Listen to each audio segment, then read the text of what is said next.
अथ ध्रुव जी का वर पाकर घर लौटना। श्री मैत्रेय जी कहते हैं, विदुर जी, भगवान के इस प्रकार आश्वासन देने से देवताओं का भय जाता रहा और वे उन्हें प्रणाम करके स्वर्गलोक को चले गए। तदंतर विराट स्वरूप भगवान गरुड़ पे चढ़कर अपने भक्त को देखने के लिए मधुवन में आए। उस समय ध्रुव जी तीव्र योगाभ्यास से एकाग्र हुई बुद्धि के द्वारा भगवान की बिजली के समान दीप्यमान जिस मूर्ति का अपने हृदय कमल में ध्यान कर रहे थे वह सहसा विलीन हो गई। इससे घबराकर उन्होंने जो ही नेत्र खोले कि भगवान के उसी रूप को बाहर अपने सामने खड़ा देखा। प्रभु का दर्शन पाकर बालक ध्रुव को बड़ा कुतूहल हुआ। वे प्रेम में अधीर हो गए। उन्होंने पृथ्वी पर दंड के समान लौटकर उन्हें प्रणाम किया। फिर वे इस प्रकार प्रेम भरी दृष्टि से उनकी ओर देखने लगे मानो नेत्रों से उन्हें पी जाएंगे, मुख से चूम लेंगे और भुजाओं में कस लेंगे। वे हाथ जोड़े प्रभु के सामने खड़े थे और उनकी स्तुति करना चाहते थे, परंतु किस प्रकार करें यह नहीं जानते थे। सर्वांतर्यामी हरि उनके मन की बात जान गए। उन्होंने कृपा पूर्वक अपने वेद में शंख को उनके गाल से छुआ दिया। ध्रुव जी भविष्य में अविचल पद प्राप्त करने वाले थे। इस समय शंख का स्पर्श होते ही उन्हें वेदमयी दिव्य वाणी प्राप्त हो गई और जीव तथा ब्रह्म के स्वरूप का भी निश्चय हो गया। वे अत्यंत भक्ति भाव से धैर्य पूर्वक विश्व विख्यात कीर्तिमान श्रीहरि की स्तुति करने लगे। ध्रुव जी ने कहा, प्रभु आप सर्वशक्ति संपन्न हैं। आप ही मेरे अंतःकरण में प्रवेश कर अपने तेज से मेरी सोई हुई वाणी को सजीव करते हैं। हाथ, पैर, कान और त्वचा आदि अन्य अन्य इंद्रियों एवं प्राणों को भी चेतनता देते हैं। मैं आप अंतर्यामी भगवान को प्रणाम करता हूँ। हे भगवान, आप एक ही हैं, परंतु अपनी अनंत गुणमयी माया शक्ति से इस महत आदि संपूर्ण प्रपंच को रचकर अंतर्यामी रूप से उसमें प्रवेश कर जाते हैं और फिर इसके इंद्रिय आदि असत गुणों में उनके अधिष्ठाते देवताओं के रूप में स्थित होकर अनेक रूप भासते हैं। ठीक वैसे ही जैसे तरह तरह की लकड़ियों में प्रकट हुई आग अपने उपाधियों के अनुसार भिन्न भिन्न रूपों में भासती है। श्री मैत्रेय जी कहते हैं, विदुर जी, जब शुभ संकल्प वाले मतिमान ध्रुव जी ने इस प्रकार स्तुति की तब भक्तवत्सल भगवान उनकी प्रशंसा करते हुए कहने लगे।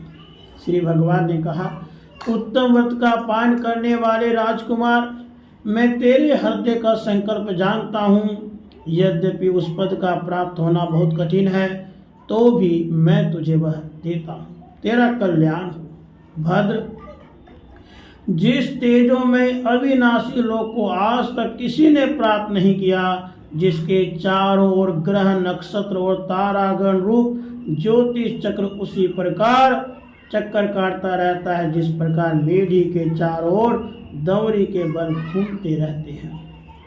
अवान्तर कल्प पर्यंत रहने वाले अन्य लोकों का नाश हो जाने पर भी जो स्थिर रहता है तथा तारागण के सहित धर्म, अग्नि, कश्यप और शुक्र आदि नक्षत्र एवं सप्तर्षिगण जिसकी प्रदक्षिणा किया करते हैं वह ध्रुव लोक में तुझे देता हूँ। यहाँ भी जब तेरे पिता तुझे सिंहासन देकर वन को चले जाएंगे तब तू 36,000 वर्ष तक धर्म पूर्वक पृथ्वी का पालन करेगा। तेरे इंद्रियों की शक्ति ज्यों की त्यों बनी रहेगी। आगे चलकर किसी समय तेरा भाई उत्तम शिकार खेलता हुआ मारा जाएगा तब उसकी माता सुरुचि पुत्र प्रेम में पागल होकर उसे वन में खोजती हुई दावा नल में प्रवेश कर जाएगी। यज्ञ मेरी प्रिय मूर्ति है। तू अनेकों बड़ी बड़ी दक्षिणाओं वाले यज्ञों के द्वारा मेरा यजन करेगा तथा यहाँ उत्तम उत्तम भोग भोग कर अंत में मेरा ही स्मरण करेगा। इससे तू अंत में संपूर्ण लोकों में वंदनीय और सप्तर्षियों से भी ऊपर मेरे निज धाम को जाएगा, जहाँ पहुँच जाने पर फिर संसार में लौटना नहीं पड़ता है। श्री मैत्रेय जी कहते हैं, बालक ध्रुव से इस प्रकार पूजित हो और उसे अपना पद प्रदान कर भगवान श्री गरुड़ध्वज उसके देखते देखते अपने लोक को चले गए।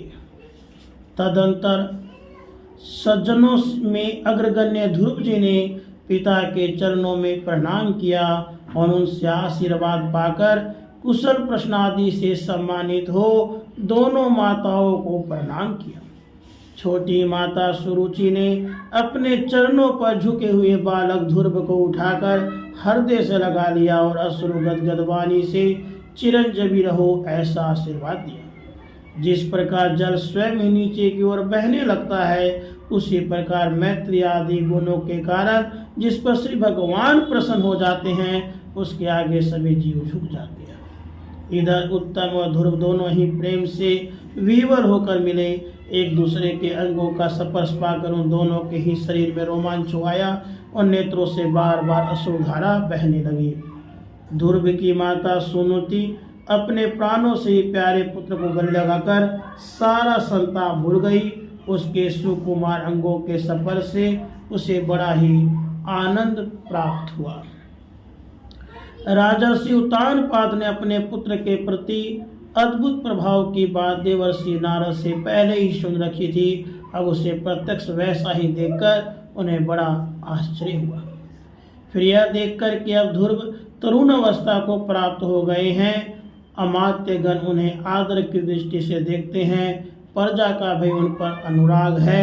उन्होंने उन्हें निखिल भूमंडल के राज्य पर अभिषिक्त कर दिया और आप वृद्धावस्था आई जानकर आत्म स्वरूप का चिंतन करते हुए संसार से विरक्त होकर वन को चल दिए। राधे कृष्ण।